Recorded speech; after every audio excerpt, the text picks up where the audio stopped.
दोस्तों, आज की हमारी कहानी है माता पार्वती ने शिव जी से जिद की कि मुझे भी ननद चाहिए। मधु श्रावणी व्रत की कथा के अनुसार एक बार माता पार्वती मन ही मन सोच रही थी कि काश सभी की तरह उनकी भी एक ननद होती, जिसके साथ वह एक सहेली की तरह रहती और अपने मन की सभी बातें करती और खूब हंसी मजाक भी करती, जिससे कैलाश पर्वत पर उनका मन लगा रहता। लेकिन भगवान शिव तो अजन्मे थे, इसलिए उनके कोई माता पिता तो थे नहीं, और माता पिता नहीं थे तो भाई बहन कैसे होते। यह बात माता पार्वती अपने मन में रखकर बैठ गई। लेकिन भगवान शिव तो अंतर्यामी थे। उन्होंने माता पार्वती के मन की बात जान ली और अनजान बनकर बार बार पूछते रहे कि आखिर तुम्हारे मन में चल क्या रहा है, अगर कोई समस्या है तो बताओ। बार बार भगवान शिव के पूछे जाने पर माता पार्वती ने कह दिया कि काश जैसे सबकी ननद होती है वैसे मेरी भी ननद होती, तो उनके साथ हंसी मजाक करती, जिससे उनका मन भी लगा रहता। भगवान शिव ने कहा कि ननद तो तुम्हारी आ जाएगी, लेकिन क्या तुम ननद के साथ रिश्ता निभा पाओगी? कहीं अगर दोनों के बीच नहीं बनी तो क्या होगा? पार्वती जी ने कहा कि आखिर ननद से मेरी क्यों नहीं बनेगी, मैं ननद भाभी के रिश्ते को अच्छे से निभा लूंगी। फिर क्या था, भगवान शिव ने अपनी माया से एक देवी को उत्पन्न कर दिया।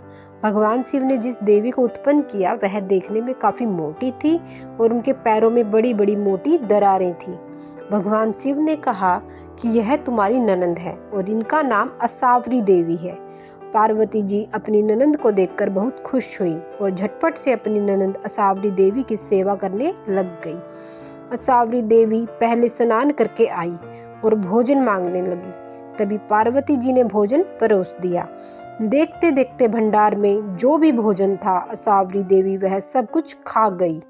माता पार्वती और भगवान शिव के लिए कुछ बचा ही नहीं था। यह देखकर पार्वती जी दुखी हो गई। पार्वती जी ने फिर अपनी ननद को पहनने के लिए नए वस्त्र दिए, तो असावरी देवी के लिए उनके वस्त्र छोटे पड़ गए, क्योंकि असावरी देवी मोटी थी।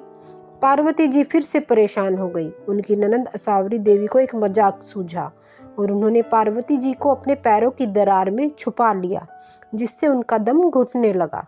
भगवान शिव ने माता पार्वती के बारे में असावरी देवी से पूछा कि आखिर पार्वती कहाँ है, तो उन्होंने झूठ बोल दिया कि वह नहीं जानती कि आखिर पार्वती जी कहाँ है। पार्वती जी चाहती तो उनके पैरों की दरारों से बाहर निकल जाती, लेकिन ननद की ठिठोली समझकर वह उन दरारों में बैठी रही। असावरी देवी का यह जवाब सुनकर भगवान शिव को क्रोध आ गया, क्योंकि वह तो अंतर्यामी है, वह सब जानते हैं। वह बोले कि कहीं ये तुम्हारी बदमाशी तो नहीं। तब असावरी देवी हंसने लगी और जमीन पर पांव पटक दिया, जिसकी वजह से पैरों की दरारों में से पार्वती देवी बाहर निकल आई।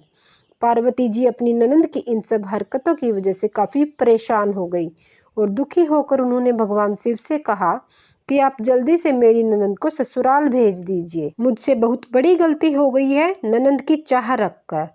भगवान शिव ने असावरी देवी को कैलाश से विदा कर दिया। भगवान शिव ने कहा कि पार्वती जी, यह तो मेरी माया थी, आप में संतुष्टि का भाव खत्म हो रहा था, जिसकी वजह से मैंने यह माया रची। तभी से संसार में ननंद भाभी के रिश्ते में नोक झोंक की परंपरा शुरू हो गई। वीडियो देखने के लिए आपका बहुत बहुत धन्यवाद।